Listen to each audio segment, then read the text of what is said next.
지난 시간에 사도행전 28장을 끝으로 사도행전의 이 대단원의 막을 딱 내렸습니다.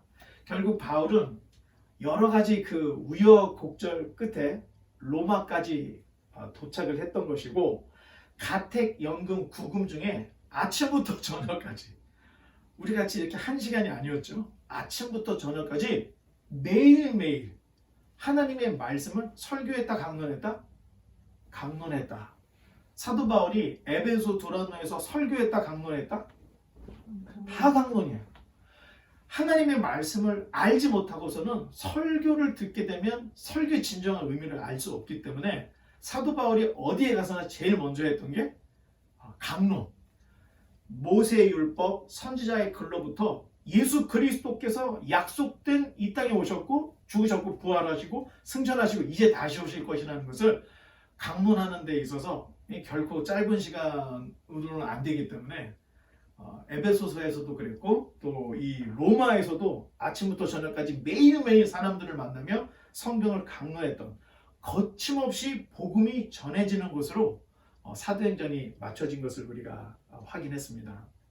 뒤돌아보면 바울은 가이사랴에서 2년을 미교수로 감옥 생활을 했었고, 또 로마로 가는 중에 멜리데 섬이라는 그 섬에 한번 좌초가 됐었죠, 배가. 그래서 거기서 한 3개월 시간을 보냈습니다. 그리고 여행의 시간들, 또 여행의 장소들을 이렇게 추정을 해보면 그 기간도 한 3개월. 그러니까 가이사랴에서 로마까지 전체적으로 한 6개월 정도의 항해 시간을 가졌다. 우리가 이렇게 추정을 해볼 수가 있습니다. 대략 사도 바울이 1차, 2차, 3차 전도 여행을 마치고 예루살렘으로부터 가이사랴에서 로마까지 약 4년 반에서 5년 정도의 시간을 옥중 생활을 했다. 우리가 이제 이렇게 추정을 할 수 있습니다. 바울의 순교를 AD 67년에서 한 68년으로 우리가 본다면 앞으로 바울의 생은 한 5년 정도밖에 남지 않은 겁니다.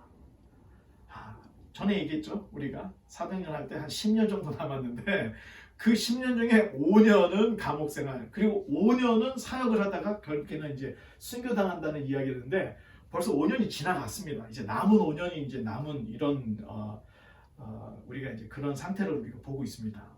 그렇게 2해를 로마에서 가택 연금 당하고 있을 때 사도 바울에게 여러 가지 소식들이 이제 들어오게 됩니다. 그런데 좋은 소식만 있었던 것이 아니고 어느 교회가 깨졌단다. 어느 교회가 싸움이 났단다.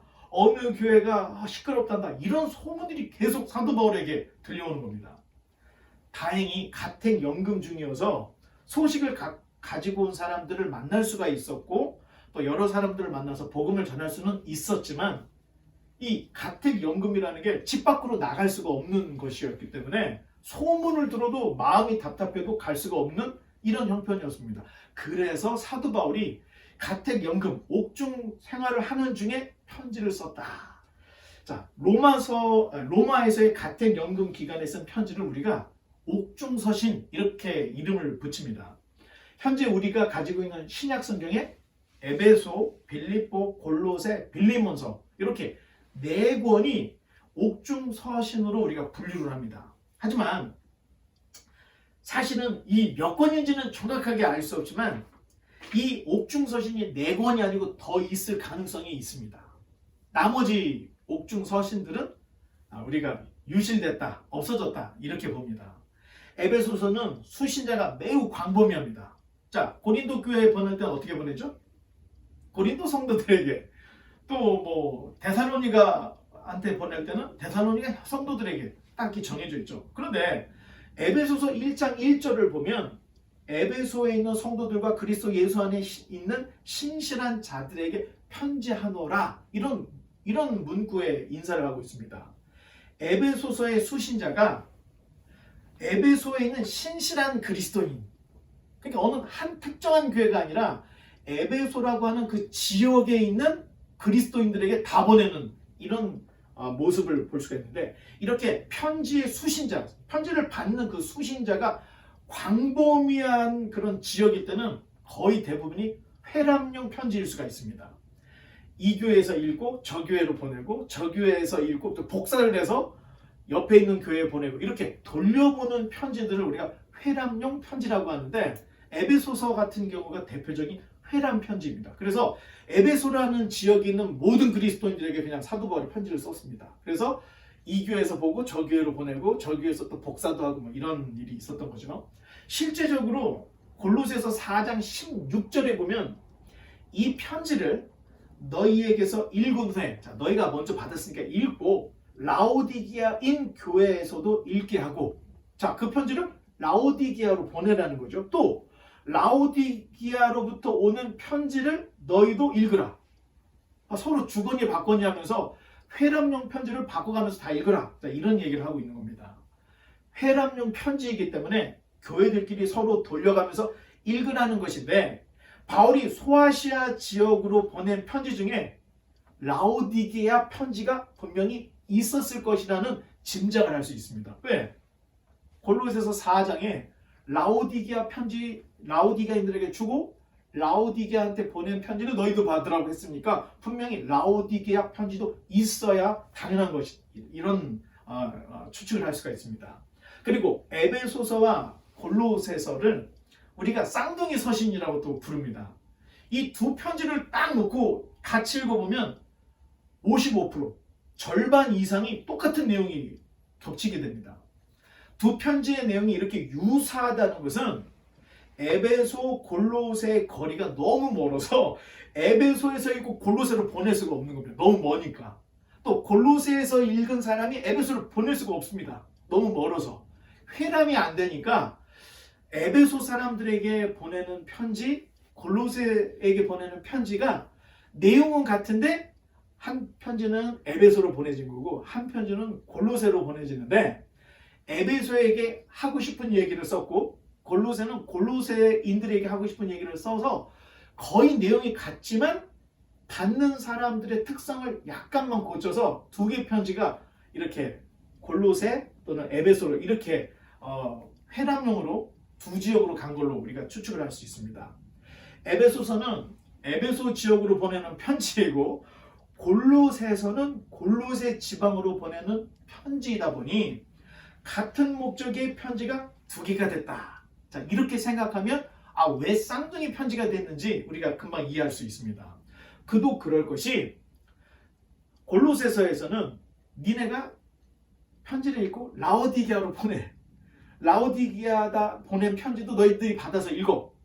자, 지도를 보면 라오디게아 골로새서는 충분히 편지를 교환하면서 회람용으로 쓸 수가 있었기 때문에 이런 얘기를 썼던 겁니다. 근데 에베소는 너무 거리가 머니까 지역 자체가 회람이 안 돼요. 그래서 에베소는 에베소 지역에 있는 사람들끼리 나눠보고 골로새, 라오디게아에 두 개를 보냈는데 여기는 가까우니까 번갈아 가면서 읽기를 바란다. 자, 지도를 안 보면은 왜 이런 이야기가 성경에서 이제 전혀 모르고 잘못 적용을 할 수 있다는 겁니다. 근데 지도를 펴놓고 보니까 골로새 바로 위가 라오디게아, 라오디가 바로 밑에가 골로새. 그러니까 회람이 가능해서 바울이 같이 읽으라 이런 얘기를 했던 겁니다. 자, 이제 에베소서 6장 21절, 골로새서 4장 7절을 읽어보면 이 편지들을 두기고라는 사람이 가지고 가서 전달했다 볼 수가 있습니다. 에베소 6장 21절에도 골로새 4장 7절에도 이 편지를 두기고 갖고 가고 있으니 이런 얘기 다 있습니다. 바울이 거기다 썼어요. 누가 갖고 가고 있는지. 또한 빌레몬서는 바울이 빌레몬이라는 제자에게 보내는 굉장히 사적인 편지입니다. 제가 정현이에게 개인적인 편지를 보냈는데 지금 교회 편지를 여기다 보낼 때 정현이가 옆에 살고 있으니까 그냥 같이 해서 같이 보낸 거예요. 보내기를. 어떻게 이렇게 보면은, 자, 우리가 작년에 빌레몬서 읽었죠. 빌레몬서 전문을 다 읽어봤습니다. 그래서 빌레몬이 그렇게 어렵지는 않게 생각이 될 수 있겠지만 빌레몬서는 빌레몬에게서 도망 나온 이 오네시모라고 하는 노예를 위해서 써준 편지입니다. 아주 사적인 편지예요. 바울이 빌레몬이라는 사람한테 내 개인적인 사정을 이야기하는 그런 편지입니다. 그런데 빌레몬서 또한 두기고가 가져간, 자, 에베소서, 골로새서 편지를 갖고 가는 이 두기고가 빌레몬서도 같이 갖고 갔을 거다. 우리 이렇게 생각을 할 수 있고, 또 한 가지 빌레몬서를 읽어보면 이 빌레몬서의 사도 바울이 오네시모를 너에게 보낸다는 얘기가 있어요. 이 빌레몬서 안에. 자, 그러면 편지만 보낸 게 아니고 오네시모도 빌레몬한테 같이 보낸 거예요. 그러면 편지 3개, 에베소, 골로새, 빌레몬이 두기고 오네시모, 이 두 사람이 이 3권의 편지, 만약에 라오디게아 편지가 있었는데 유실됐다면 그것까지 소아시아로 보내는 그 편지들을 다 묶어가지고 두기고 오네시모, 이 두 사람이 이 편지를 가지고 갔다. 자, 우리가 이렇게 추정을 해볼 수가 있습니다. 빌레몬은 골로새 지역에서 가정교회를 하던 바울의 제자입니다.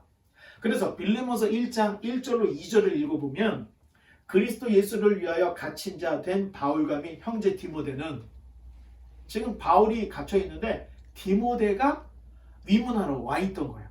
그리고 소식을 전해준 거야. 그러니까 이 편지를 바울만 혼자 쓴 게 아니고 옆에 디모데도 같이, 아마 디모데가 이 대피를 해주잖아. 왜냐면 사도 바울이 눈이 너무 안 들어서 글을 못 쓰니까 읽어주고 불러주면 디모데가 적은 게 아닌가, 우리가 이렇게 생각할 수 있습니다. 우리의 사랑을 받는 자여 동역자인 빌레몬과, 빌레몬에게 이 편지를 보냈는데 빌레몬과 자매 아비아, 와이프죠. 빌레몬의 와이프가 아비아, 우리와 병사된 아키포, 아들이죠.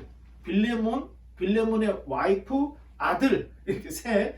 그리고 내 집에 있는 교회, 가정교회. 자, 골로새 교회가 있었습니다.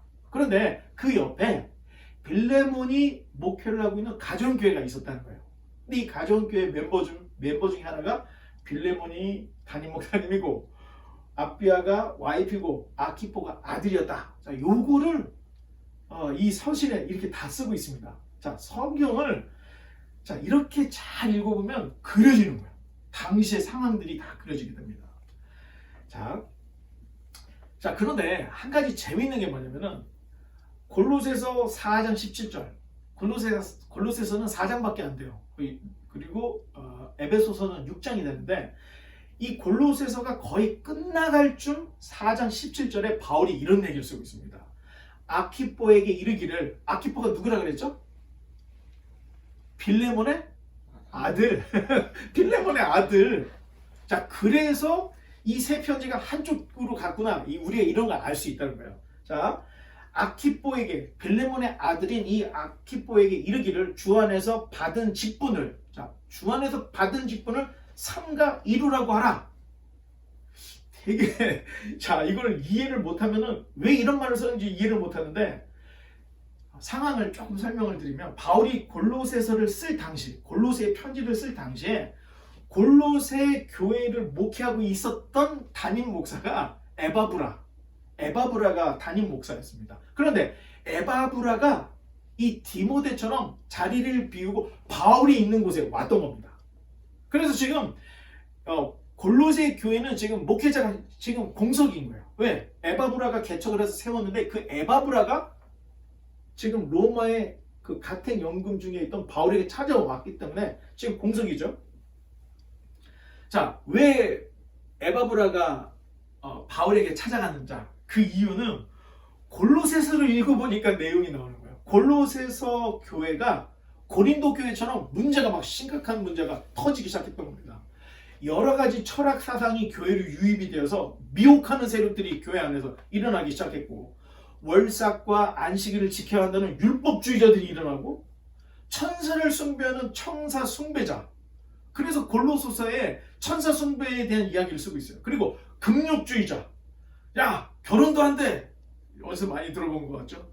뭐 밖에 나가서 사업하는 것도 안 돼, 너희들이 크리스찬이면은 거룩하게 살아야지, 어떻게 세상 사람들하고 사회생활을 같이, 이런 금욕주의자. 일주일에 금식을 2번, 3번씩 해야지, 어떻게 금식도 안 하는 게 기독교인이냐, 새벽 예배도 안 나가는 게 기독교인이냐, 이런 금욕주의자들이 막 생겨났다는 겁니다. 이런 온갖 이단 사설, 그리고 교회에 문제를 일으키는 사람들이 막 일어나니까 에바브라가 골로새 교회를 개척을 했는데 감당이 안 되는 거야. 그래서 자신의 스승이었던 지금 바울이 로마의 가택연금이다, 연금 중에 있다, 이 얘기를 알고 바울을 쫓아갔던 겁니다. 그래서 지금 현재 공석인 거예요. 그때 바울이 편지를 쓰면서 빌레몬의 아들 아키뽀가 골로새 교회를 이끌고 있었던 이런 상황인데, 바울이 그래서 편지 쓰기를 아키뽀나 빌레몬에게 편지를 쓰지 않고 골로새 교회에 쓰는 편지에 이렇게 쓰고 있습니다. 아키뽀에게 이르기를, 자, 교인들에게, 자, 최종희 목사한테 너희들이 말 좀 해라, 이런 식으로 얘기를 했다는 겁니다. 그 이유는 만약 바울이 아키뽀에게, 야 아키뽀야, 지금 거기가 비어 있으니까 네가 가서 좀 교회 리드를 좀 해 하고 보내면 골로새 사람들이 다 인정을 하지 않는 겁니다. 너 누군데 네가 와서 이렇게 되니까 아예 골로새 편지에다가 교인들에게, 아키포에게 너에게 주신 이 직분을 잘 완수하라는 말을 해서 이렇게 전하라, 이런 얘기를 쓰고 있는 겁니다. 그 얘기는 지금 바울이 공개적으로 아키포가 골로새 교회의 후임자, 지금 리더다, 이거를 교회적으로 선언을 하는 뉘앙스로 말을 하고 있다는 겁니다. 자, 대충 아시겠죠? 어떤 분위기인지. 자, 이런 걸 모르면 골로새서 읽어도 사실 이해가 전혀 안 됩니다. 왜 이런 말을 썼는지. 자, 바울이 소아시아로 보낸 편지는 에베소, 골로새, 빌레몬서입니다. 그리고 옥중서신이 4권이었죠? 자, 3권은 소아시아로 다 보내는 편지였어요. 근데 한 권은 유럽, 마케도니아, 옛 그리스 땅에 있는 그 마케도니아로 편지를 하나를 보냈는데 그게 빌립보서입니다. 옥중서신이 하나는 이 소아시아, 지금의 터키 지역이죠. 옛 페르시아, 에베소, 골로새, 라오디게아, 그리고 빌레몬이 이 골로새 근처에 살고 있었기 때문에 이쪽으로 보내는 편지 하나가 있었고, 또 하나 편지는 지금 이 마케도니아 지방에 있는 이 마케도니아 유럽의 첫 번째 교회였던 빌립보 교회로 보내는 편지. 그래서 이 4편지가 하나는 이쪽으로, 하나는 이쪽으로 이렇게 지금 갈라져서 보내지고 있는 이런 모습입니다. 빌립보 교회는 바울을 후원하는 몇 교회 중에 하나였습니다. 전에도 얘기했죠. 바울은 어디 가서 목회하면 야, 생활비 좀 달라고 이런 얘기를 하지 않았습니다. 자기가 그냥 가서 천막업 해서 벌고 그냥 다 똑같이 섬기는 거예요. 그러면서 교회인들에게 너희들 예수 그리스도를 아냐? 하면서 율법에 뭐라고 써 있는 줄 아니? 모세, 선지자들이 이야기했던 게 그게 예수님이야. 너희들이 유대에 있는 사람들이 예수님이 십자가에 달려 죽어 있는데 그 예수님이 부활하셔서, 이런 얘기를 같은 선상에서 얘기를 했던 겁니다. 그러니까 흡입력이 더 컸죠. 대신 교회가 어느 정도 안정이 된 후에 바울이 다른 곳으로 갈 때는 여행 경비나 또는 여행을 할 수 있도록 가이드를 그 교회에서 해줄 수 있도록 이렇게 도와줬던 이런 모습들을 우리가 사도행전을 봤는데, 자, 이런 것들을 여러분들이 좀 생각하면 좋습니다. 빌립보 교회는 바울을 후원하는 이런 몇 교회 중에 하나였기 때문에 빌립보서를 읽어보면 바울에게 후원금을 보내준 그 일에 대해서 고마운 마음을 쓰고 있습니다. 사도 바울이. 너희들이 나를 이렇게 물심양면으로 도와준 거에 대해서 내가 정말로 고맙게 생각한다, 이런 내용이 있습니다. 또 지금 바울이 그 가택연금 중이었죠. 로마에. 나에 대해서 너무 걱정하지 마라. 내가 지금 옥에 갇히긴 했지만 좀 자유롭고 가택연금 중이야. 내가 그렇게 막 감옥 생활 그 춥고 어둡고 축축한 데 있는 건 아니야. 이런 내용들이 빌립보서에 있습니다. 너무 걱정하지 말라는 얘기를 또 쓰고 있고, 또 에바브로 디도를 돌려보내는 이유에 대해서인데 이거는 조금 내용이 길어요. 그래서 빌립보서를 할 때 우리가 이야기를 하는데 에바브로 디도가 빌립보 교회 목회자였습니다. 자, 이름이 굉장히 헷갈리죠. 그러면서 빌립보에서는 너희들이 싸우지 마, 그리고 분열하지 말고 하나가 돼야 돼. 자, 왜? 빌립보 교회가 지금 싸움한다고 편지들이 막 오니까 바울이 그걸 해결하려고 유두부 뭐 순두개 하면서 막 편지를 써서 니네들은 그러면 되냐 이런 내용이 빌립보서에 있습니다. 자, 이름들이 비슷비슷하죠. 여러분 이제 딱 기억해야 될 게, 골로새 교회를 세우고 목회했던 사람이 에바브라. 그리고 빌립보 교회를 이끌던 사역자가 에바브로 디도. 이름이 좀 더 길죠. 에바브로 디도. 그 다음에 바울의 동역자였던 이 누가의 형제이면서 바울의 동역자였던 디도서 있죠. 그 디도. 그 다음에 고린도에 살고 있는 로마 시민이었던 디도 유스도. 자, 이름들이 굉장히 비슷해. 에바브라 다른 사람입니다. 에바브라 디도 다른 사람입니다. 디도 다른 사람이고 디도 유스도 다른 사람이에요. 이 사람들을 다 하나로 보면 성경이 이제 뒤죽박죽이 되는 거예요. 그래서 성경을 볼 때 우리가 굉장히 어려운 것들이 이런 것들이 어렵죠. 확실히 소아시아에 보내는 편지, 소아시아로 보내는 편지, 그 다음에 마케도니아로 보내는 편지의 성격이 확 틀립니다. 이 소아시아의 특히 이 에베소라는 곳은 사도 바울이 아까 초반에도 얘기했다시피 두란노라고 들어봤죠? 두란노 서원인데 제가 그림을 하나 찾아봤는데 두란노 서원 옆에 있는 큰 도서관이 지금 이만큼 남아있는 거예요. 지금 가서 보면 에베소에 가보면 그만큼 여기가 그 학문의 도시였고 또 종교의 도시였어. 아데미 여신을 섬기는 이런 도시였죠. 근데 여기에 두란노에서 사도 바울이 2년 동안 매일매일 아침부터 저녁까지 성경을 강론했던 곳입니다. 자, 지금 로마에 와서 2년을 지금 가르치는데 그 이전에 다른 곳에서는 뭐 길어야 6개월, 짧으면 뭐 일주일 이거밖에 안 있었는데 에베소에서는 사도 바울이 2년을 있었던 거예요. 전에도 한번 얘기했다시피 이 2년의 기간에 엄청난 부흥을 일으켰던 거예요. 골로새 지역, 라오디게아 지역에 있는 모든 제자들이 다 여기에 와서 공부를 했던 거고 2년 동안 공부했던 사람이 흩어져서 교회들을 개척을 했습니다. 그러면 에베소 교회는 어떻게 생각하면 초대교회에서 가장 실력 있는 교회였다. 이렇게 볼 수가 있다는 겁니다. 이때는. 자, 에베소 교회는 바울이 개척을 했고 바울의 수제자였던 디모데가 목회를 합니다. 그리고 우리가 잘 아는 끝까지 순교를 당하지 않았던 사도 요한이 에베소에서 목회를 합니다. 예수님의 어머니 마리아도 여기가 있었습니다. 그럼 에베소 굉장히 중심 교회였다는 거예요. 요한계시록에 7교회가 나오죠.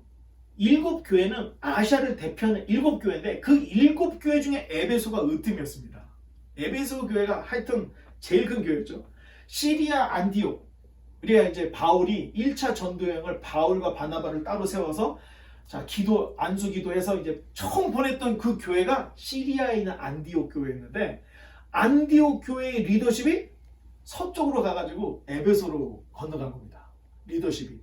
자, 그렇다면 복음의 맨 처음이 예루살렘 성전에서 시작이 됐습니다.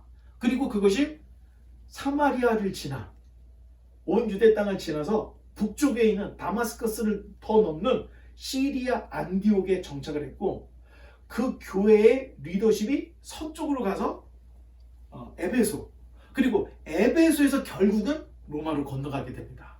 자, 재밌는 게 바울이 머물면서 성경을 오래 가르쳤던 그 지역들이 다 리더십을 갖더라는 겁니다. 시리아에서도 바울이 성경을 엄청 가르쳤죠. 왜? 바나바가 성경을 가르치려고 하니까 너무 힘들어. 그러니까 다소에 가서 바울을 끌어다가 10년 동안 자기 고향에서 살고 있던 바울을 끌어다가 거기서 성경 강론을 시작하게 했던 거예요. 거기가 그래서 시리아 안디옥이 하나님의 말씀이 흥해지고 무엇인가 깊이가 있어지니까 리더십이 생기는 거고 건너와서 에베소에서 그런 일이 있었던 거고 로마에서 지금 2년 동안 같은 경험을 했죠. 결국에는 로마로 이 리더십이 건너가게 됩니다. 자, 이런 과정들을 알면 하나님의 말씀을 알고 모르고가 얼마나 중요한지를 알게 됩니다. 여러분과 저의 차이는 제가 여러분보다 먼저 신학 공부를 했고 제가 여러분보다 성경을 먼저 읽었기 때문에 제가 목사가 돼서 지금 여러분 앞에 있는 겁니다. 그런데 여러분들이 이렇게 저처럼 신학 공부를 하고 또 성경을 깊이 알게 되면 저와 같은 목회자 내지는 리더가 될 수 있습니다. 교회 오래 다녔다고 해도 리더 주고 안 주면 속상할 것 같아서 주는 이런 관행적인 목회를 빨리 때려쳐야 됩니다. 그러지 않으면 교회는 계속해서 격기로 갑니다. 제가 말씀드리는 것은 리더들이 하나님의 말씀에 완전히 사로잡혀서 자기가 예수가 그리스도라는 것을 증명할 수 있을 정도의 이런 실력이 있어야 된다는 겁니다. 그러니까 시리아에서도 그런 일이 있었던 거고 시리아 안디옥, 에베소에서도 그런 일이 있었던 거고 로마까지도 이제 이런 일이 이제 벌어질 이야기들이 이제 계속해서 전개가 될 겁니다. 빌립보서는 빌립보 성도들의 후원에 대한 영수증이다. 너희들이 날 후원해 준 거 고맙습니다 하고 영수증을 주듯이 바울이 그렇게 썼습니다. 근데 빌레몬서는 빌레몬에게 오네시모를 부탁하는 이 바울의 아주 이 지극히 사적인 편지였죠. 오네시모를 좀 불쌍하게 생각하고 죽지 않게 해달라고 뭐 이런 내용. 청탁의 편지, 청탁은 좀 너무 멀리 갔던 것 같고, 오네시모를 잘 봐달라는 이런 편지였습니다. 그런데 에베소서는 지금까지 바울이 썼던 이 편지들 중에 최고의 대작입니다. 쓴 이유가 신학을 정리해주고, 자, 에베소에 있는 사람들이 귀가 열려 있는 거야. 그러니까 에베소 서술을 쓸 때 이 바울이 개종하기 전에 자기가 공부했던 가말리엘 문화에서, 가말리엘의 그 문화에서 배웠던 그 율법, 그리고 기독교로 개종한 후에 신학이 정리가 되고 사역을 하면서 경험했던 이 모든 것들이 다 집대성이 돼버린 거예요. 그래서 에베소서에서는 드디어 하나님의 예정, 하나님의 선택에 대한 이야기를 하고, 이 모든 것들이 하나님의 경륜에 대한 이야기, 이런 이야기들이 에베소서에 있습니다. 다른 서신에는 이런 얘기를 쓰지 않는데, 쓰기는 써요. 경륜에 대해서는 쓰는데, 이렇게 구체적으로 하나님의 예정과 선택을 쓴 것은 에베소서뿐입니다. 이미 지나간 갈라디아서, 데살로니가 전서, 후서는 이제 갓 예수님 믿은 초신자들에게 쓴 이런 편지들입니다. 수준이.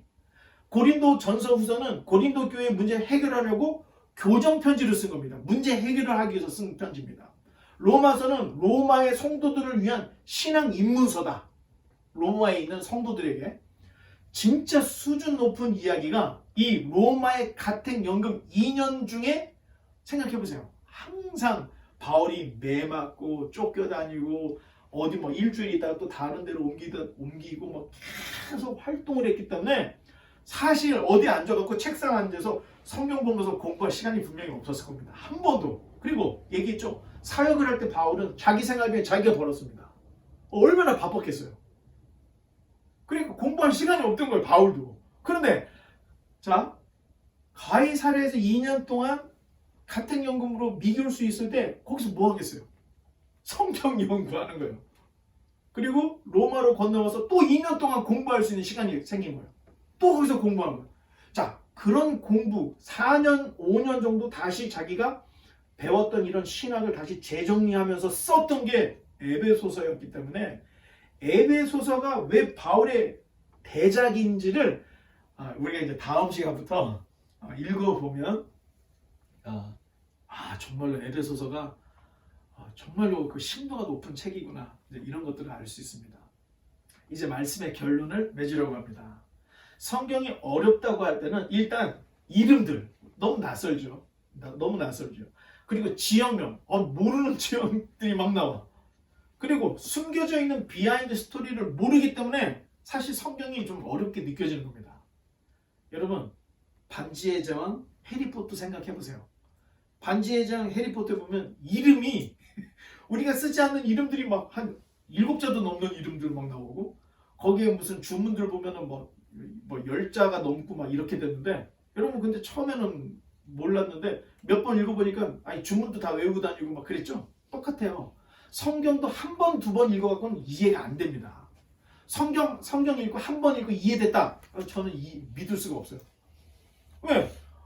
에베소가 어디 있는지도 모르고 아무것도 모르는 사람이 그 내용만 가지고 무엇인가를 이해했다 이야기한다면 분명히 자기식대로 주관적으로 자기가 이해를 한 거지, 객관적으로 성경이 지금 우리에게 말해주려고 하는 하나님의 계시의 객관성이 결여된 상태에서 자기가 보고 자기가 이해한 이 정도밖에 되지 않는다는 겁니다. 이렇게 성경을 깊이, 그리고 성경의 지평이 열리지 않으면 성경은 큐티 재료 그 이상이 될 수가 없습니다. 그러면 절대 신앙이 자라날 수 없습니다. 여러분, 신앙을 뭐라고 생각할 수 있을까? 하나님을 알아가는 과정입니다. 그런데 우리가 믿음의 근거가 성경인데 성경도 제대로 모르고 무엇인가를 열심히 믿고 있고 무엇인가를 행동을 해. 그럼 굉장히 심각한 겁니다. 하나님, 성령님께서 다행히 우리를 자꾸 교정해줘요. 내가 너무 막 열심은 내는데 다른 길로 갈 때 사도 바울한테 딱 나타난 것처럼 우리가 다시 방향을 선회하게끔, 다시 성경으로 돌아가게끔 하나님이 인도해 주는데, 어떤 이유로 우리가 예수님을 믿고 크리스찬이 됐는지 각자의 어떤 담진거리도 있고 뭐 이제 길도 있겠지만 결국 결국 만나는 곳이 성경으로 가야 됩니다. 그래야 하나님이 누군지를 알 수 있기 때문에 우리가 어떤 이유에서 내가 그리스도인이 되었든지 결국에는 성경으로 다 귀착이 돼야 됩니다. 최근 한국의 유명인들, 연예인들, 그리고 뭐 성공했다는 뭐 변호사, 의사, 뭐 우리가 잘 아는 뭐 검사 이런 사람들이 이단 집단에 빠져 있는 사람들이 굉장히 많습니다. 이단에 빠져 있는 사람이 많아요. 정말 이해할 수가 없어요. 대학도 나오고 이성적이고 똑똑하고 돈도 많고 명예도 있는 사람이 이단에 빠져가지고 이러고 있는 거예요. 자, 성경을 모르기 때문에 이단에 빠지는 겁니다. 이단의 공통점은 종교성을 자극합니다. 신비체험, 또 신령해 보이는 어떤 문화. 아니 그래서 현대인의 성경을 왜 안 읽느냐고 얘기를 하면은 그 문체가 심이 없고 좀 종교책 같지가 종교적인 느낌이 안 들어서 안 읽는다 이런 얘기들을 하는 걸 볼 수가 있고 목사님들도 할렐루야 목이 좀 쉬어갖고 예 뭐 이렇게 하는 사람들이 신령한 줄 알고 있다는 거예요. 이게 다 종교성, 우리의 종교성을 자극하는 모양이지 결코 그게 신령한 모습이 아니라는 얘기입니다. 정말로 놀라운 것은 제가 유튜브에 신천지 이 사이비 이단들이 어떻게 강의를 하는지 한번 보려고 어떻게 찾다가 하나를 찾았어요. 봤는데 정말 우리가 보는 성경 그거를 똑같이 보면서 성경을 펼치면서 성경 강론을 하는데 저는 깜짝 놀랐습니다. 아니 이 성경을 어떻게 그렇게 해석을 할까? 정말로 알레고리컬하게 풍류적으로 자신들의 종교성을 끌어내도록 성경을 이렇게 연결하고 저렇게 연결 읽고 붙이고 해갖고 얘기를 하면은 목사인 저도 그렇구나. 아니 끄떡끄떡 하게끔 그렇게 성경을 여기저기 막 발췌해가지고 뭔가를 막 만들어내는 거예요. 그 가만히 앉아서 듣다 보면은 내가 왜 이렇게 믿음 생활을 못하고 있었는지 그 사람 얘기 들으면 근데 인용하는 성경이 앞뒤에 문맥이 하나도 맞지 않게 막 갖다 붙여가지고 무엇인가를 창출해낸다는 것입니다. 그래서 여러분들에게 제가 자꾸 성경을 이렇게 될 수 있으면 객관적으로 이성적으로 보게 하려고 하는 이유가 너무 주관적으로 너무 알레고리컬하게 너무 영적인 해석을 한다 이렇게 하고 막 갖다 버리면 제2의 기독교, 제3의 기독교를 만들어 버리게 될 수 있기 때문에 그렇다는 겁니다. 근데 여러분 더 놀라운 것은 이러한 해석, 이러한 접근이 기존의 정통교회다라고 하는 교회 목사들이 똑같이 하고 있다는 겁니다. 이게 더 심각하죠. 여러분들은 아마 지금 기독교 신학이 얼마나 많이 변질됐는지 잘 느끼지 못할 거예요. 신학 공부를 안 했기 때문에. 근데 칼빈 루터 칼빈이 종교개혁을 일으켰을 때 그리고 그때부터를 기준으로 해서 우리가 신학 공부를 역사를 쫙 나가다 보면 칸트가 나오면서부터 신학의 줄기가 바뀝니다. 그때 자유주의가 나왔고 현대주의가 나오고 이성주의가 막 활기를 치면서 확 바뀝니다. 그런데 우리가 지금은 자유주의 신학이 나쁜 거다 이렇게 이야기들 하는데 왜 나쁜지는 모르죠. 내용을 모르니까. 그런데 자유주의 신학책을 여러분이 한 권을 사서 읽으면 여러분 끝까지 읽어내지를 못합니다. 책이 너무 어려워서 굉장히 철학적이고 굉장히 깊어서 읽으면서 문장이 이해가 안 되고 그냥 이해가 되는 책들이만 칸트가 그런 책들을 많이 썼죠. 그래서 사실 칸트 책을 우리가 정독을 해서 다 읽었다. 이거 굉장히 수준 높은 사람입니다. 이 정도라면. 그런데 지금 다시 접근해서 자유주의 그다음에 현대주의 신학자들이 무엇을 주장했는지를 이제 뜻있는 목회자들이 또는 신학자들이 다시 연구하고 원소로 들어가서 다시 번역을 해서 이야기를 해서 쉽게 이야기해주는 이런 책들이 이제 나오는데 이런 책들을 읽어보면 소름이 돋습니다. 왜? 지금 정통교회에서 이게 복음입니다 라고 이야기했던 이야기를 자유주의 신학자들이 이야기했던 걸 그대로 적용해서 쓰고 있는 이야기가 너무 많다는 겁니다. 이단자들이 성경을 너무나도 영적인 해석을 해서 잘못된 길로 가고 있는데 그거를 정통교회 목사가 그렇게 설교하고 있는 게 너무 많다는 겁니다. 자, 이제 사적인 얘기, 이제 좀 그렇게 은혜롭지 않은 이야기지만 어느 교회에 재정을 맡고 있던 장로님이 저하고 좀 만나갖고 같이 대화를 하고 커피를 마신 적이 있었는데, 이분이 막 한탄을 하면서 이제 이 교회 우리 이거 괜찮냐고 막 이런 얘기를 하는 거예요. 그래서 왜요? 그랬더니 자기 담임 목사님께 뭐 생활비도 드리고 뭐도 드리고 도서비 드리고 다 드리는데 1년 내내 책 한 번 사보지 않는다는 거예요. 자기 담임 목사님이. 자, 공부를 하잖아요. 왜? 나는 이제 신령해. 난 영적인 사람이기 때문에 내가 설교를 하면 막 성도들이 막 꼬꾸라지고, 내가 설교를 하면 막 눈물 흘리고 막 자꾸 감정적인 거로만 가고 정말로 가르쳐야 될 걸 가르치지 않는 거예요. 성도들이 발전을 못하는 거예요. 큐티에 머물러 있는 거예요. 자, 이렇기 때문에 지금 바꾸지 않으면 기독교는 미래가 없다는 겁니다. 지금 신학교도 안 가요, 성도들이. 신학교 이제 문 닫게 생긴 거예요, 다들. 영국에 있는 신학교 이제 앞으로 2, 3년 내에 다 문 닫을 거고, 미국에 있는 신학교 50%가 다 문을 닫을 거고, 교단 목사들이 이제 없어서 교단 목사 찾기가 어려워지는 시대가 곧 올 거라는 겁니다. 이미 한국도 흔들리고 있고. 자, 이럴 때 바이블 하우스에서 제가 이렇게 이성적인, 인문학적인, 역사적인 성경을 찾고 여러분들에게 가르치는 것은, 그때가 됐을 때 여러분들이 흔들리지 말고 이걸 계속 유지했으면 하는 그런 마음으로 지금 옥중서신을 우리가 이제 다음 주부터 접근하려고 합니다. 방법이 없습니다, 여러분. 이거 기도해서 되는 일이 아닙니다. 시간을 써서 성경을 열고, 또 성경에 관련된 참고 서적들, 역사, 인문학 이런 책들을 보지 않고서는 절대 성령의 지평이 열리지 않습니다. 자, 만약 하나님이 우리 계시를 주실 때 계시가 필요하다면 여러분 성경 필요 없습니다. 성경 주실 필요 없고 예수님 고백하는 사람한테 다 집어넣어서 하나님께 계시를 그냥 다 직통계시 주시면 되는. 근데 그렇게 안 하신다는 거예요. 성경을 주셨다는 거예요. 그 왜 주셨는가?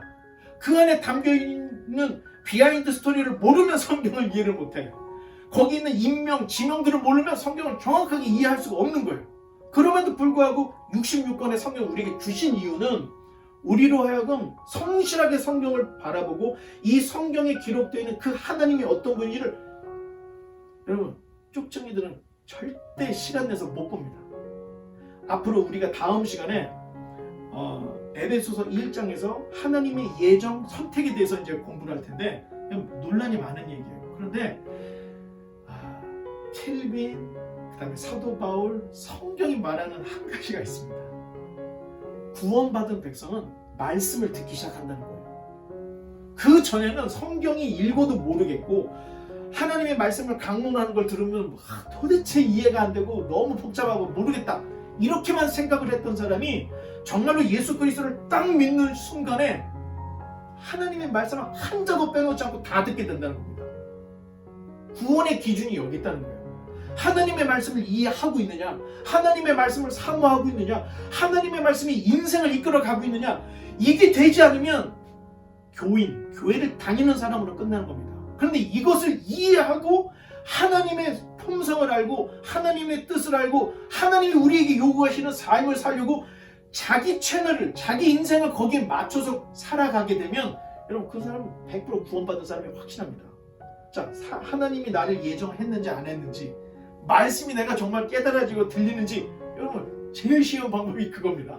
자, 다음 시간에 우리가 하나님의 그 사도 바울이 거의 4년 동안 공부해서 깨달았던 하나님의 예정, 선택, 자, 이런 것들 우리가 나누려 가는데, 바라기는 여러분들이 다른 길 아니면 곁길 좌로나 우로나 치우치지 않고 성경을 통해서 하나님이 우리에게 말씀하시는 믿음의 정도, 믿음의 참된 길로 가서 정말로 주님 앞에 인정받고 내가 너를 알고 네가 나를 아는, 예수님 그래서 목자 양, 자, 그런 거룩하고 경건한 하나님의 사람들이 다 되시기를 주님의 이름으로 정말로 간절히 축원을 드립니다.